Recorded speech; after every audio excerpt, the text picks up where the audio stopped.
السلام علیکم۔ آج کی اس ویڈیو میں آپ کو بتائیں گے بیوی کی اہمیت کے بارے میں۔ بیوی کی اہمیت نبی پاک صلی اللہ علیہ وآلہ وسلم نے فرمایا، دنیا فائدہ اٹھانے کی چیز ہے اور دنیا میں سب سے زیادہ فائدہ دینے والی چیز ایک بیوی ہے۔ بیوی سے آہستہ اور نرم لہجے میں بات کریں۔ یہ سنت نبوی ہے کہ بیوی کے ساتھ نرمی سے پیش آؤ، چاہے خود کو کمزور ظاہر کرنا پڑے، بجائے اس کے کہ بیوی پر ظلم اور سختی کر کے خود کو دلیر ظاہر کرو۔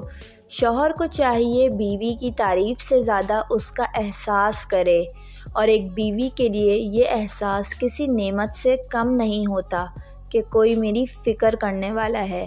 اگر مرد اس بات کا شکوہ کرتے ہیں کہ بیوی آگے سے زبان چلاتی ہے، لیکن بعض اوقات شوہر بیوی کو اس بدتمیزی پر مجبور کر دیتا ہے جب اس کے والدین یا گھر والوں کو گالی دیتا ہے۔ اگر آج آپ کسی کی بہن بیٹی کو گالی دیں گے تو کل آپ کی بھی بہن بیٹی کو گالی سننی پڑے گی۔ امید کرتی ہوں آپ کو یہ ویڈیو پسند آئی ہوگی۔ ویڈیو کو لائک اور میرے چینل کو سبسکرائب کر کے بیل نوٹیفیکیشن ضرور آن کر لیں۔